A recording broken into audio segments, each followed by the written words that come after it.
Hey guys, it's Luke. Today I'll be uploading my first video on my Epic Gaming PC. So as of now, I'm using this laptop, Epic Gaming laptop, I should say. So this laptop is the Toshiba Satellite A665-S6100X. That's the exact model in case you want to look it up. So this laptop was originally purchased in 2011 for $900.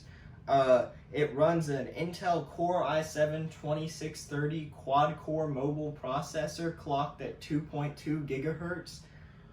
The GPU is the standard Intel 3000 HD integrated graphics, which you'll see later why they're so awesome. And there were two mismatched sticks of RAM in there. There was a 2 gigabyte and a 4 gigabyte, and they weren't even the same brand. So now I'm going to show you the benchmark. I used Heaven Unengine Benchmark 4.0 to benchmark this. We had our settings at the quality was ultra, and we had tessellation at extreme. So we averaged about 6 frames a second. We got a score of 148. Our minimum FPS was 3.6 and our max was 12.1. Well, now let's go check out the parts for the Epic Gaming PC! Hey guys, it's Luke. Today, we're working with these parts for my PC build.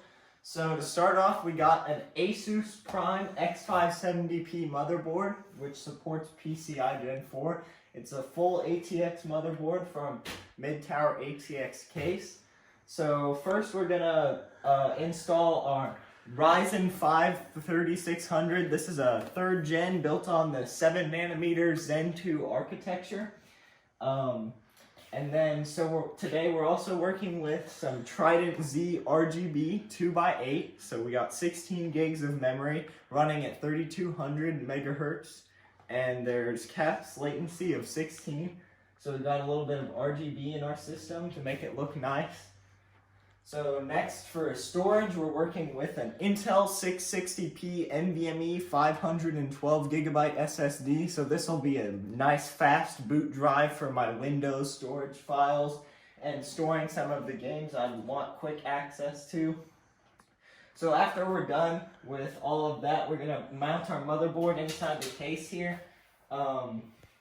For our second set of storage, I have a 3.5-inch Seagate Barracuda 2TB 7200 RPM drive for storage of my games and just mass storage in general. For power, we have our EVGA 650 watt BQ power supply.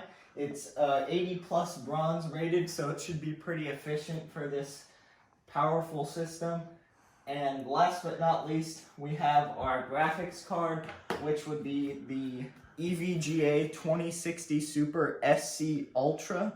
So this one's going to be a pretty powerful card to work with. It supports ray tracing and many other key features. So these are the parts that we will be working with. Are you ready to get started? Build. Oh yeah, I'm ready. Let's go. Let's go. This is my motherboard, the X570p, and we're about to install the Ryzen 5 3600 onto the motherboard. Where are we going with it? Right here on the CPU socket. So we gotta open it first. So to install our CPU, the first thing we're gonna want to do is we're gonna take this latch at the motherboard and we're gonna pop it out of place and we're gonna lift straight up on it so it slides back, and then we're going to grab our CPU by the edges very carefully as to not bend any of the pins, and find the little golden triangle in that corner, and we're simply just going to drop it into place with no force. We can give it a little wiggle, make sure it's in, and then we will pull this back down and lock it into place. Or not. Now I'm going to properly put the processor in. Let's try that again. Grab it by the edges as not to break it. And then we're just going to make sure that it very carefully drops in. Give it a little wiggle. And now, when we drop the pin down, it is in. Time to install our RAM. To install our RAM, we first must pop these slots back so we can insert the RAM. Then we will take one of our 8GB sticks of RAM and carefully line up the notch on this piece of RAM. And now that it is lined up with that, we will give it a firm little push and make sure that it's in. And we'll do the same with the other stick.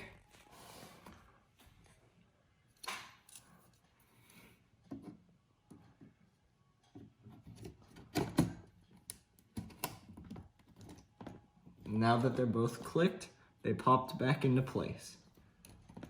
Now that we've set the stock AMD cooler on, we're going to screw in the screws on the fan in a cross pattern so that way one side doesn't get too tight and it's level, and the pre-applied thermal paste will make contact with the processor. So we have the fan for the CPU cable tied up in a nice loose knot back here for cable management so it's not all hanging out and ugly. And we're about to install the standoff for the M.2 drive that goes right here. Now we're going to take our M.2 drive and we're going to, at a 45-degree angle, slide it into our M.2 slot until it clicks. And now we are going to push it down and install the screw to hold it in place. We lined up the I/O shield with the rear I/O of the motherboard to make sure that the pins were bent at the right angle, and then we gently pushed the I/O shield into the back of the case. And now we're going to do what? And now we're going to install the motherboard into the case. Now we're going to clear all of these case cables and bring them to the back, so that way we have room to install our motherboard onto these 9 standoffs. Now we're going to grab our motherboard by the fan, and at a 10 to 15 degree angle, we are going to line up the rear I/O with the I/O shield, and we're going to push it into place and make sure that it stays there. Now we have our motherboard fully installed and screwed into our case. So now what we're going to do is we are going to, using this pull-out tray right here, we're going to install our hard drive. All right, that one's in. Now we just gotta install the other screw. Now that the hard drive is completely secure in its compartment, we're gonna use these bad boys to do some cable management. Now we have our power supply mounted in place where it's supposed to be. So now we're gonna get doing our cable management. Now that we've correctly routed everything on the interior side of the case, we're going to be organizing the back side. Before we finish cable managing the back of our case, we're going to put our graphics card in and make sure that our system actually boots. Now we're going to remove the 2 rear I/O things right here, and we're going to insert our graphics card. So, to insert the graphics card, first, we must make sure that we line up the PCIe slot right in its place, and then give it a nice, even, firm push down into place. There we go. Cable management is complete, as you can see in the front and the back. All nice and clean and organized. So now we're going to put the side, back, and front panels on, and we'll go for the moment of truth to see if the computer posts.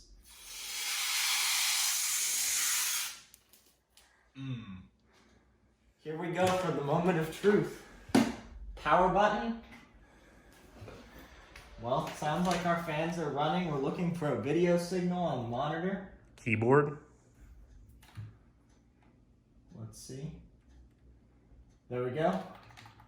And we spam delete to enter the BIOS. All right, let's get some Windows on this. Oh yeah. Ooh, I get to wait for Windows to install on this computer. Yay. Benchmarking fun. How's it going? Well, we're averaging about 111 frames a second right now on ultra settings. So, Is that more than the crap top? just a little.